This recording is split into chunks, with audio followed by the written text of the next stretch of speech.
In this morning's text, we find Jesus strolling the grounds of the temple, and as usual, he has drawn a crowd. The conversation is not an unlikely one, considering the circumstances.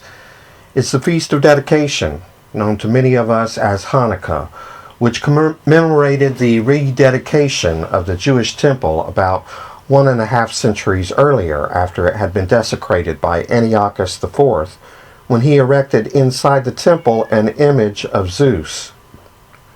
The Maccabee brothers had led a successful revolt against Antiochus and the Seleucid Empire and reclaimed the temple.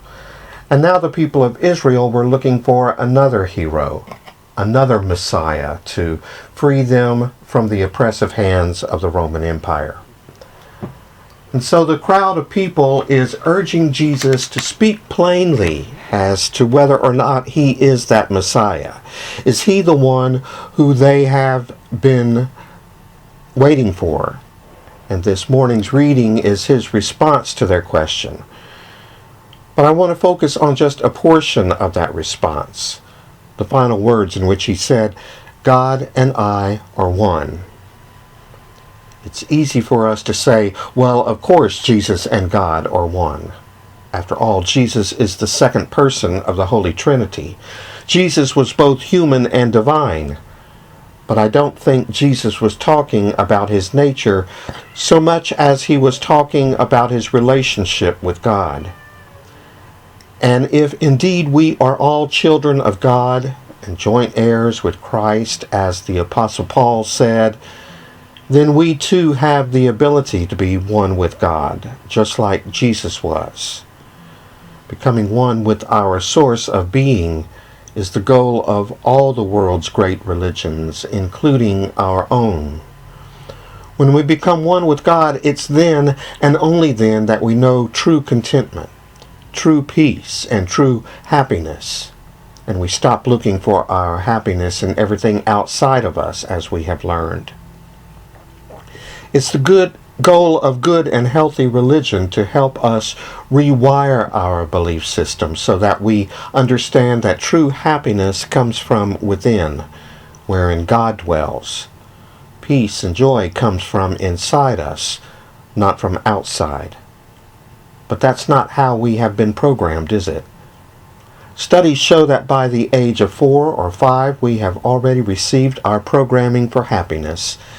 And there are at least 4 ways in which we are taught to find happiness, teachings that become entrenched in our adult life. And the first of these is connected to our need for safety and security. And the way we feel safe and secure is for the things around us to stay the same.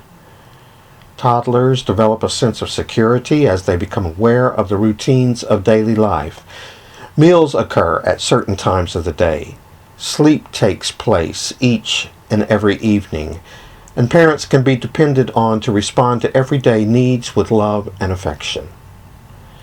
That's fine until we take this into adulthood and look for our happiness in the safety and security of our routines, because guess what? Life is full of surprises.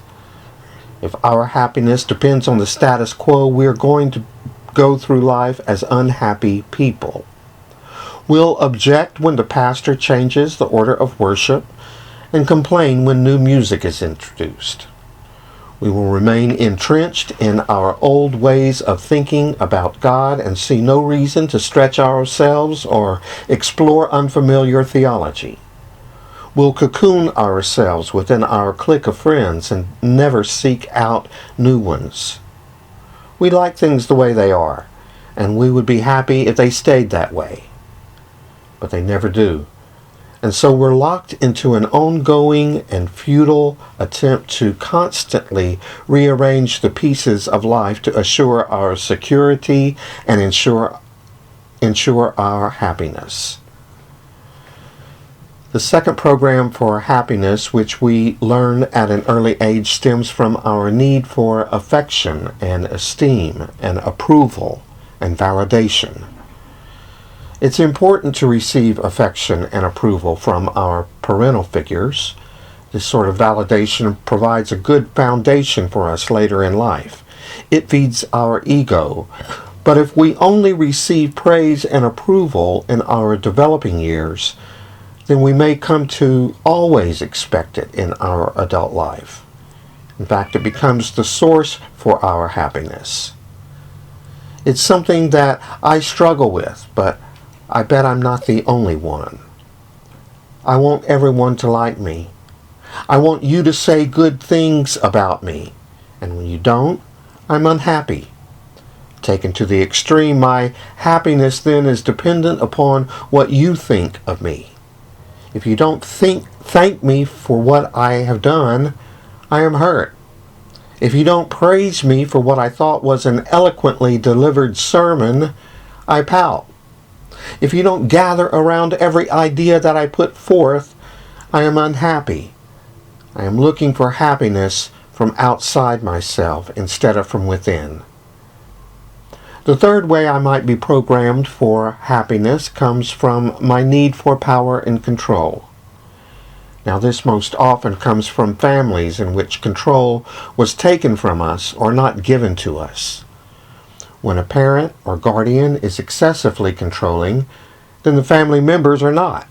Their power has been taken away from them, and as we enter into adulthood, we decide that we're going to take back our power. And taken to the extreme, we become control freaks. And quite honestly, you'll probably find no higher percentage of control freaks than those within the clergy. We clergy want to fix everything. We want to make it right. After all, that's our calling, isn't it? We know the way things should be, and our job is to shed light on that fact.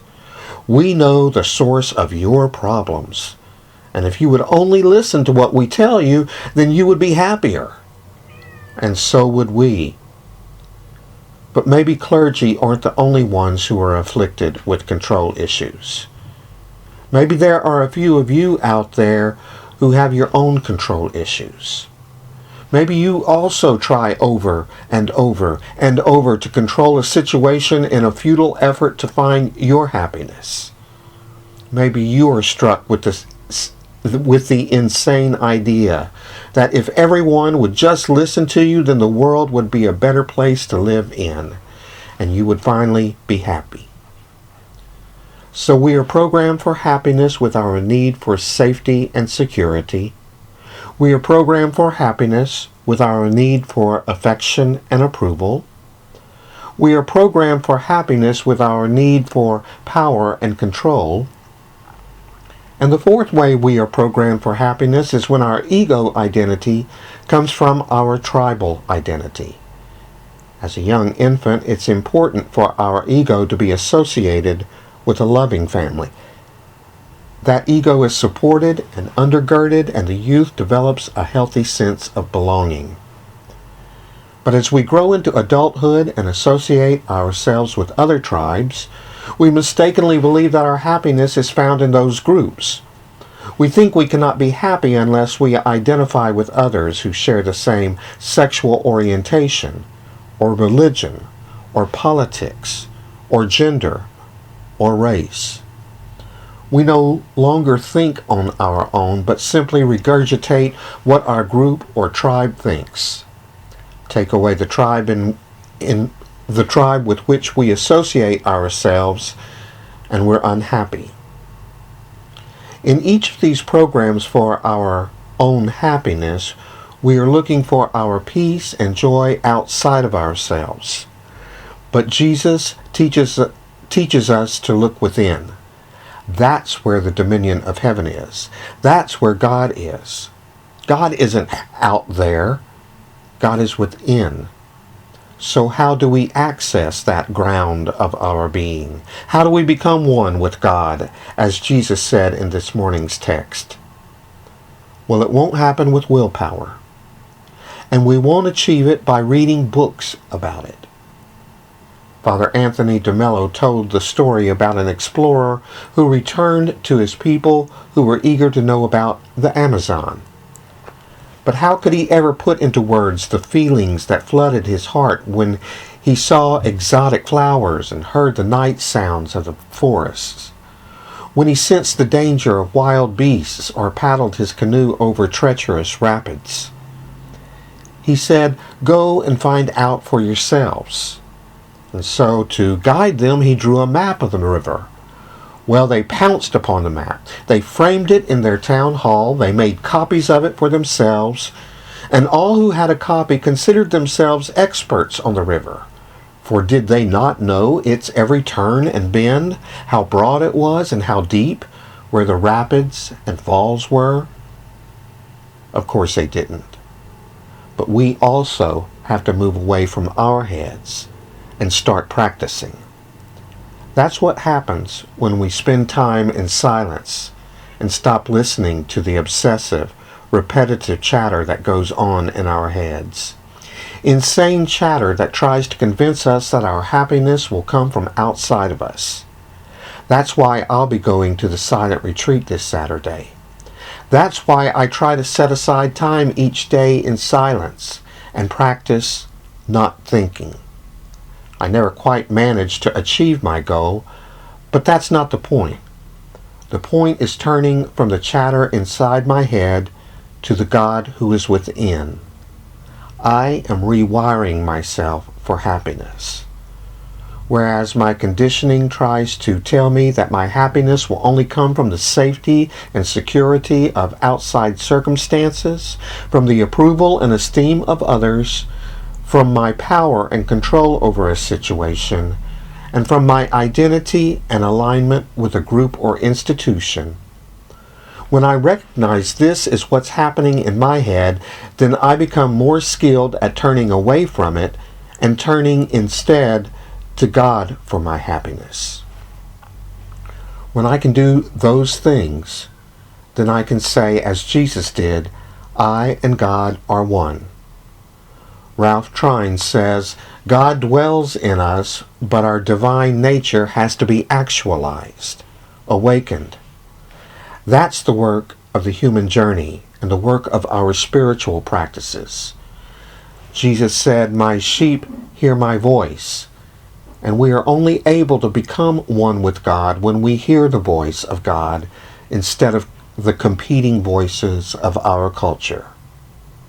You see, we have built-in voice recognition software, but we need to activate it. And when I do, regardless of the circumstances of life, I can be sure that all is well with me and with my world. May we all learn to connect with the ground of our being, and may we find happiness and joy with the God who lives within each of us. Amen.